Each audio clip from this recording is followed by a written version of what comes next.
हमारे चैनल को सब्सक्राइब नहीं किया है तो उसे अभी सब्सक्राइब कर दीजिए और पास ही बेल आइकन को भी प्रेस करिए। नमस्कार छात्रों, आज की वीडियो कक्षा 10वीं अध्याय 4 द्विघात समीकरण प्रश्नावली 4.3 के प्रश्न क्रमांक 1 का हल करना है, जिसमें दिया है यदि निम्नलिखित द्विघात समीकरणों के मूलों का अस्तित्व हो तो इन्हें पूर्ण वर्ग बनाने की विधि द्वारा ज्ञात कीजिए।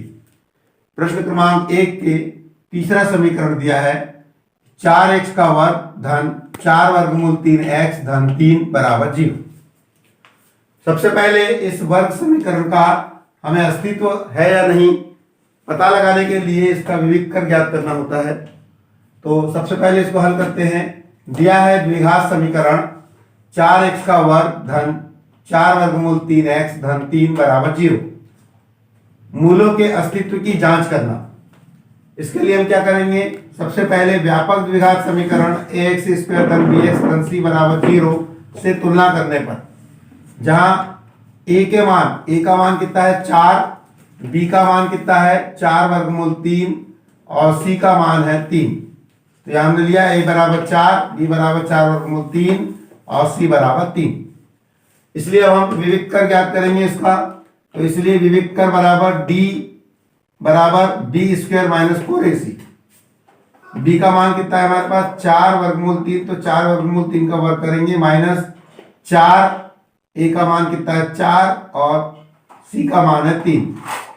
तो कितना आ जाएगा 48 ऋण 48। देखिए 4 का वर्ग कितना हो जाएगा 4 चौ 16 और वर्गमूल 3 का वर्ग हो जाएगा 3।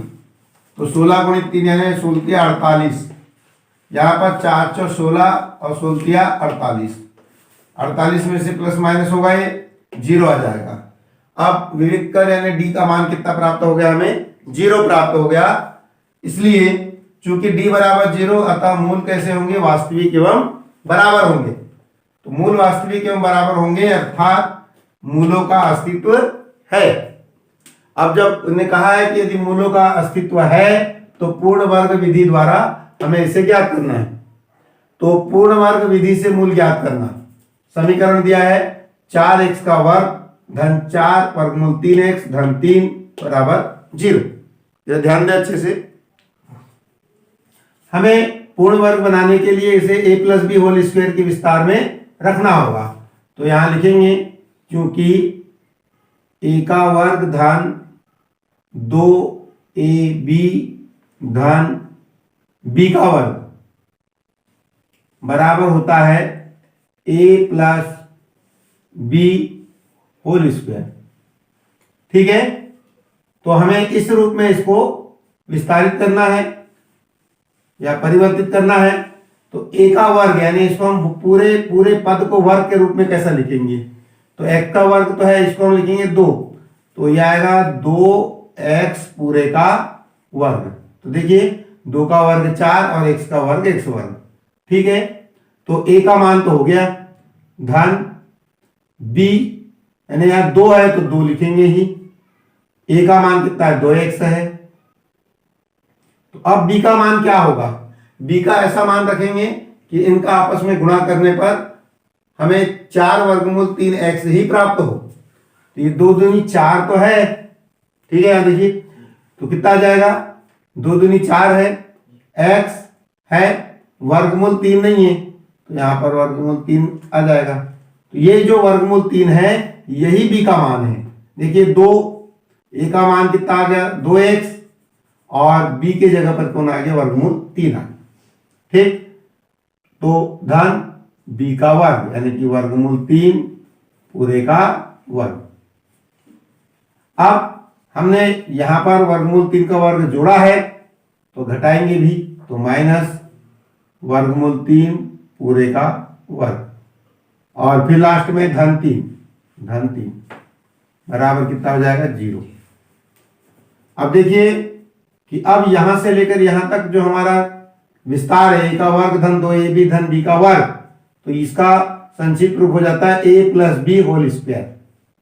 तो यहां तक क्या आ जाएगा a प्लस बी यानी a का मान कितना आएगा 2x धन b का मान कितना आ जाएगा, वर्गमूल 3 पूरे का वर्ग।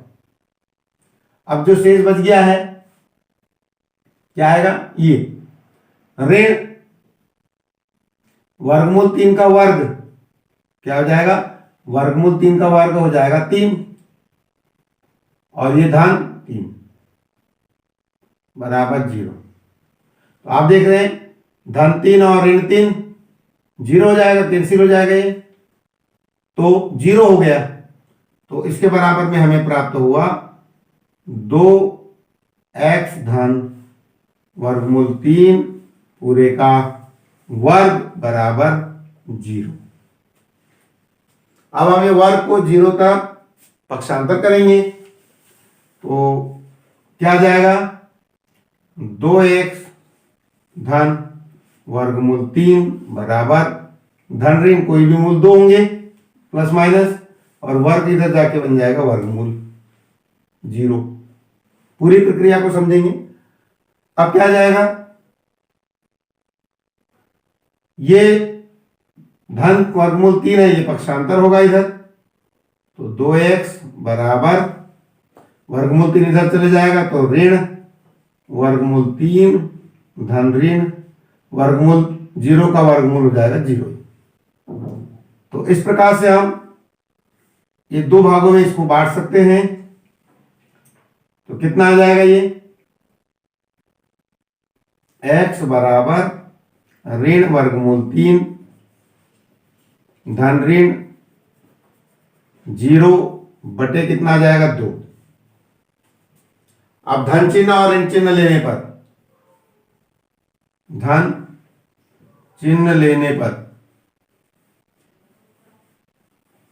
और ऋण चिन्ह लेने पर, ऋण चिन्ह लेने पर, तो धन लेने पर देखिए x बराबर ऋण वर्गमूल 3 धन 0 बटे 2, यानी इसका मान 0 जुड़ेगा तो जो कतई ही होगा, तो ऋण वर्गमूल 3 बटे 2। इधर ले लेंगे x बराबर ऋण वर्गमूल 3 ऋण 0 बटे 2, यानी यह आ जाएगा ऋण वर्गमूल 3 बटे 2। तो जो मूल प्राप्त होंगे वास्तविक मूल ऋण वर्गमूल 3 और ऋण वर्गमूल 3 बटे 2, ऋण वर्गमूल 3 बटे 2 और ऋण वर्गमूल 3 बटे 2। तो यहां आंसर लिख देंगे हम, अतः द्विघात समीकरण के मूल ऋण वर्गमूल 3 बटे 2 तथा ऋण वर्गमूल 3 बटे 2 होंगे। ठीक है, क्योंकि जब b बराबर 0 आ गया था तो पहले ही पता चल गया था हमें कि वास्तविक और बराबर होंगे। तो देखिए वास्तविक है और ये मूल दोनों ही समान यानी कि बराबर प्राप्त हुए हैं। तो छात्रों, यदि हमारी वीडियो आपको पसंद आई हो तो आगे इसी तरह से हमारी वीडियो देखते रहे। अब इसके पश्चात देखते हैं हम समीकरण नंबर 4। छात्रों, अब प्रश्न क्रमांक 1 का चौथा समीकरण है 2x वर्ग धन 4x धन 4 x धन 4 बराबर 0। अब इसके हम सबसे पहले मूलों के अस्तित्व का पता लगाएंगे, यानी कि इसका विविक्तर ज्ञात करके देखेंगे, और यदि अस्तित्व आता है तो ही हम पूर्ण वर्ग विधि से इसे इसके मूल ज्ञात करेंगे। तो दिया है द्विघात समीकरण 2x² धन x धन 4 बराबर 0। सबसे पहले इसकी हम द्विघात व्यापक समीकरण से तुलना कर लेते हैं। यहां लिखेंगे व्यापक द्विघात समीकरण ax² धन bx धन c बराबर 0 से तुलना करने पर इसकी तुलना करते हैं, जहां देखिए ए का मान ए के जगह पे कौन है, 2 है, यहां लिखेंगे ए बराबर 2।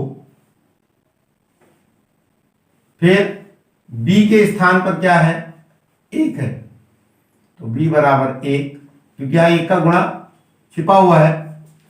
फिर सी बराबर, सी के स्थान पर है 4।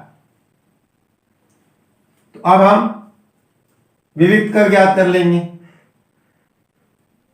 विविक्त कर, इसलिए विविक्त कर डी बराबर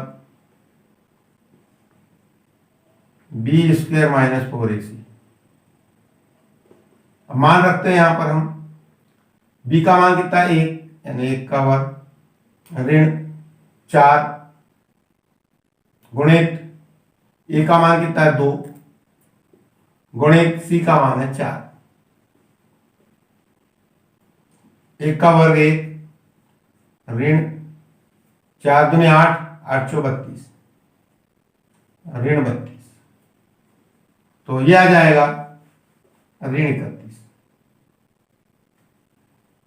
तो चूंकि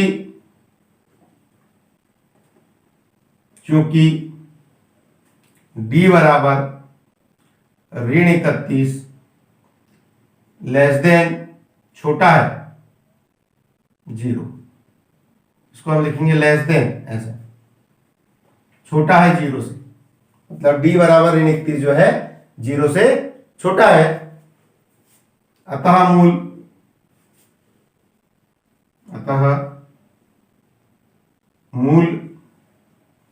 अवास्तविक होंगे। अतः मूल अवास्तविक, यानी कि हम कह सकते हैं इसको काल्पनिक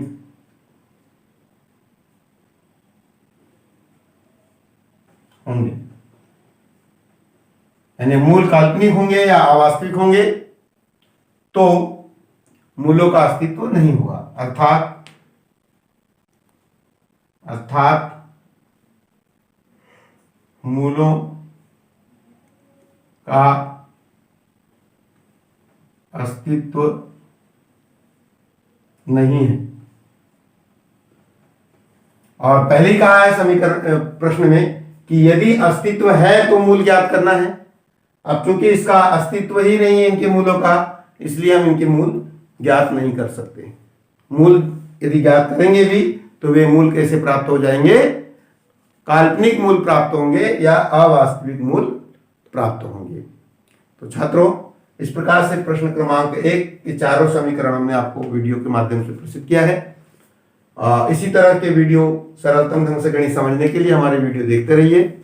और यदि आपने हमारे चैनल जीएस पटले को अब तक यदि सब्सक्राइब नहीं किया है तो सब्सक्राइब अवश्य कर दीजिए, जिससे आपको लगातार वीडियो प्राप्त हो सके और आप अपने गणित की अच्छी तरह से तैयारी कर सके। और यदि आपने पूर्व में या इसके पहले सब्सक्राइब कर दिया है तो दोबारा सब्सक्राइब ना करें, आप ऑलरेडी सब्सक्राइब्ड हैं। तो छात्रों, आज इतनी ही वीडियो, धन्यवाद।